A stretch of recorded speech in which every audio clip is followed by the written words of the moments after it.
نحمده ونصلي على رسوله الكريم أما بعد فأعوذ بالله من الشیطان الرجیم بسم اللہ الرحمن الرحیم۔ ظالم کے ظلم سے نجات پانے کے لیے بہترین دعا ہے، بہترین دعا کہ آپ پہ کوئی ظلم کر رہا ہے تو اس کے لیے یہ دعا بہترین دعا ہے۔ پہلے سے ایک واقعہ سن لیجئے کہ نبوی نسخہ ہے یہ۔ واقعہ یہ ہے کہ حضرت عبداللہ ابن جعفر کی صاحبزادی تھی اور بہت خوبصورت، بہت نیک، بہت اچھی بچی۔ حجاج بن یوسف نے شادی کے لیے اس کا پیغام بھیجا اور سب کو پتہ تھا کہ وہ بہت ظالم انسان ہے۔ عبداللہ ابن جعفر کو پتہ تھا کہ یہ بہت ظالم ہے حجاج بن یوسف، لیکن یہ بھی پتہ تھا کہ اگر ہم نے انکار کر دیا تو یہ ہمارے پوری فیملی کو قتل کروا دے گا۔ ان کے بچے پریشان ہو گئے، ان کی بیوی پریشان ہو گئی، کافی دن تک سوچتے رہے بیچارے، بہت کچھ کرتے رہے، لیکن حجاج بن یوسف نے رشتے کے لیے ہاں کر دی اور کہا کہ مجھے یہ رشتہ منظور ہے۔ اس کو رشتے کے لیے ہاں کر دی اور رشتے کو منظور کر لیا۔ بیٹی بہت پریشان ہوئی کہ یہ میرے والد نے کیا کیا ہے، میرے والد نے کیا کیا ہے، یہ کیسے رشتے کو منظور کر لیا، میں کیا کروں گی، اب میں اس کے ساتھ کیسے رہوں گی۔ خیر جب شادی ہو گئی، نکاح ہو گیا، بہت پریشان ہوئی بہت پریشان ہوئی۔ لڑکی نے دیکھ لیا کہ اب میرے پاس بچاؤ کا کوئی راستہ نہیں ہے، لیکن ایک یہ بات یاد رکھیے گا، جہاں سے ہمیں لگتا ہے نا کہ ہمارے سارے راستے بند ہو چکے ہیں اور ہم نگاہ اٹھائیں اللہ کی طرف کہ یا اللہ تیرے سوا میرا کوئی نہیں ہے، میرے مالک تو ہے، تو ہے، تو ہے میرے مالک۔ اللہ کو یہ بات اتنی پسند آتی ہے، اتنی پسند آتی ہے کہ اللہ رب العزت ساری دنیا کو ہمارے قدموں میں لا سکتے ہیں اس بات کے پیچھے کہ یا اللہ میرا تیرے سوا کوئی نہیں۔ تبھی تو اللہ نے کہا وَهُوَ يَتَوَلَّى الصَّالِحِينَ، اللہ نیکوں کاروں کا ولی ہے۔ ہاں اللہ ولی ہے، نیکوں کاروں کا ولی اللہ ہے، اللہ ہے، اللہ کے سوا کوئی نہیں ہے نیکوں کاروں کا ولی۔ ہاں خیر اس نے شادی کر دی، اس نے اپنی بیٹی کی شادی کر دی اور شادی کرنے کے بعد جب وہ بچی رونے لگی، بہت زیادہ بیچاری افسردہ ہوئی، رونے لگی رخصتی کے وقت، تو اس کے باپ نے کہا کہ پریشان کیوں ہوتی ہو، پریشان کیوں ہوتی ہو، میں تمہارے لیے ایک دعا مجھے معلوم ہے جو میں نے اللہ کے نبی صلی اللہ علیہ وسلم سے سنی ہے کہ ظالم شوہر ہو، کوئی نند ہو، کوئی جیٹھ ہو، کوئی خاندان کا ہو، کوئی بھی ظالم ہو جو آپ پر ظلم کر رہا ہے، جو آپ پر ظلم کر رہا ہے، اس کے لیے یہ دعا پڑھیں۔ مجھے اللہ کے نبی نے ایک دعا سکھائی ہے، باپ نے کہا میں وہ تجھے دعا سکھا دوں گا، جب وہ تیرے کمرے میں آئے تو بس تو یہ دعا پڑھ لینا، بس تو یہ دعا پڑھ لینا ہے تو وہ تجھے کوئی پریشان ہی نہ کرے گا۔ اب یہ لڑکی جب اپنے گھر گئی، دلہن بن کے بیٹھی ہوئی تھی، حجاج بن یوسف اس کے کمرے میں آیا، اس نے وہ دعا پڑھنا شروع کر دی اور جیسے اس نے دعا پڑھی حجاج بن یوسف کو ایسے لگا کہ جیسے کوئی مجھے اس کے پاس میں جاؤں گا تو مجھے کوئی چیر پھاڑ کر کھا دے گا۔ یہ قصہ بکھرے موتی میں بھی ہے، یہ ایک بزرگ سے ہم نے سنا، یہ قصہ اس میں بھی ہے۔ تو حجاج بن یوسف نے اس کو ایسے لگا کہ جیسے کوئی مجھے کھا دے گا، جیسے کوئی مجھے پھاڑ دے گا۔ اللہ کی طرف سے فرشتے یا جنات یا کیا ہمیں نہیں معلوم، اللہ کے نبی نے بس دعا سکھائی، دعا سیکھی ہے، وہ دعا پڑھی اور اللہ رب العزت نے اس بچی کی مدد کی، وہ اس کے قریب ہی نہ آئے ڈر کے مارے۔ پھر واپس چلا گیا ڈر کے، اور پھر دوبارہ آیا، کچھ دن بعد پھر آیا، ایک دو دن میں پھر آیا، لیکن اس کو کوئی غیبی طاقتیں اس کو اس بچی سے دور کرتی تھی کہ وہ ایک جملہ بھی اس کو بول نہیں پا رہا تھا کہ میں تمہارے پاس آنا چاہ رہا ہوں لیکن آ نہیں پا رہا ہوں۔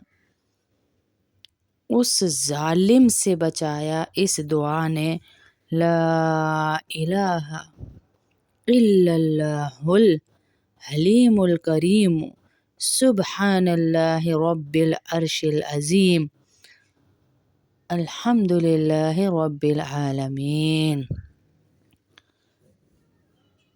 اس حجاج کو اس دعا کے فرشتوں نے، اس دعا پہ رکھے ہوئے رکھوالوں نے، جو اللہ کی طرف سے اس بچی کی مدد کرنے آئے اور جو بھی اس کو پڑھے گا اس کی مدد کے لیے بھی آئیں گے، انہوں نے رو کے رکھا۔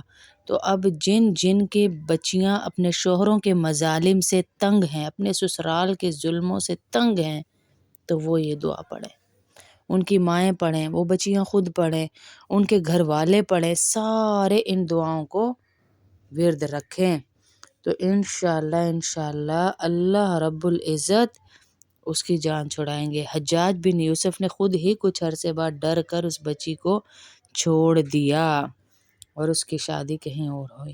یہ ہمارے لیے بہت بڑا سبق ہے، بہت بڑا سبق ہے یہ ہمارے لیے کہ اللہ کی ایک ایک اللہ کے نبی کی بتائی ہوئی دعا پہ کتنے فرشتوں کی فوجیں ہیں جو مدد کو دوڑتی ہیں۔ ہاں، فوجیں ہیں جو ہماری مدد کو دوڑتی ہیں، لیکن ہم ہیں کہ مدد لینے کو تیار ہی نہیں۔ ہم پیروں کے پاس، بابوں کے پاس، ایمرجنسی میں کام کروانے والوں کے پاس، ہمارا یقین ہی نہیں کہ وہ کن سے اپنے سارے کام کر دیتا ہے۔ آپ کا شوہر ظالم ہو، ساس ظالم ہو، ٹیچر ہو، باس ہو، کوئی دشمن ہو، اس سے بچنے کے لیے یہ پڑھیے آپ۔ جیسے ہی وہ سامنے آئے یا آپ کو اس کے سامنے کا ڈر ہو تو آپ یہ پڑھنا شروع کر دیجئے۔ کوئی تعداد نہیں ہے، جتنی بھی آپ پڑھیں گے انشاءاللہ اللہ کی مدد آئے گی۔ جب اس کا تصور کریں، جب اس سے تھوڑا خوف محسوس ہو، آپ پڑھیں تو دیکھیے گا ان کی زبان ہی آپ کی طرف سے بند ہو جائے گی، ایسی غیبی طاقتیں آپ کی مدد کو اللہ پاک اتاریں گے۔ تھوڑی دفعہ پڑھ دیتی ہوں تاکہ آپ لوگوں کی زبان پر جاری ہو جائے۔ لا الہ الا اللہ الحلیم الکریم سبحان اللہ رب العرش العظیم الحمد للہ رب العالمین۔ لا الہ الا اللہ الحلیم الکریم سبحان اللہ رب العرش العظیم الحمد للہ رب العالمین۔ لا الہ الا اللہ الحلیم الکریم سبحان اللہ رب العرش العظیم الحمد للہ رب العالمین۔ بہترین دعا ہے، مجرب دعا ہے، بہت خوبصورت دعا ہے۔ ابھی میں کتاب پڑھ رہی تھی تو یہ دعا مجھے اس میں نظر آئی، اس کے فضائل نظر آئے، تو میں نے کہا آپ لوگوں سے بھی یہ میں شیئر کروں۔ اللہ پاک آپ کو اس دعا کی ساری برکتیں دے۔ آپ کو لگتا ہے کوئی آپ کی بچی کے پیچھے پڑ گیا ہے، کوئی آپ کے بچے کے پیچھے پڑ گیا ہے، کوئی شیطان آپ کے بچوں کے پیچھے پڑ گیا ہے، تو یہ دعا پڑھیں، دیکھیے گا آپ کی کیسے غیبی مدد اللہ پاک لائیں گے انشاءاللہ۔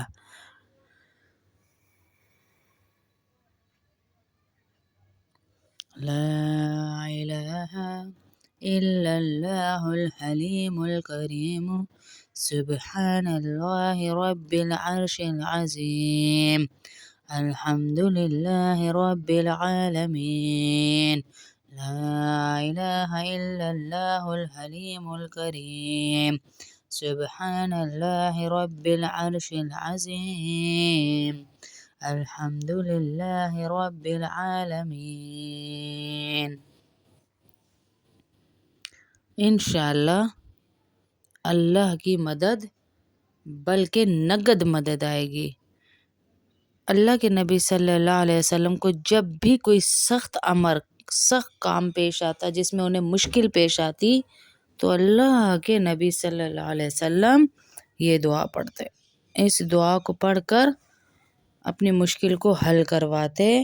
تو ہم بھی اس دعا کو اپنا وتیرہ بنا لیں اور اس دعا سے اپنے مسائل کو حل کروائیں اللہ سے۔ ہر دعا میں ایک طاقت ہے، جیسے ہم نے پہلے بھی ہزاروں دعائیں بتائیں، ہر دعا کی ایک اپنی طاقت ہے۔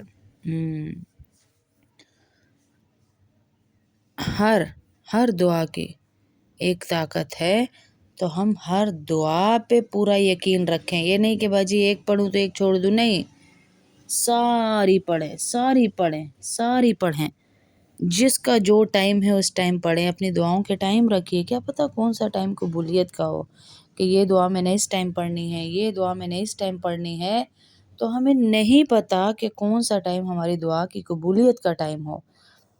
یہ ہم نے اپنے دماغ میں بٹھایا ہوا ہے کہ زیادہ پڑھیں گے تو سر پہ چڑھ جائے گا، زیادہ پڑھیں گے تو یہ ہو جائے گا۔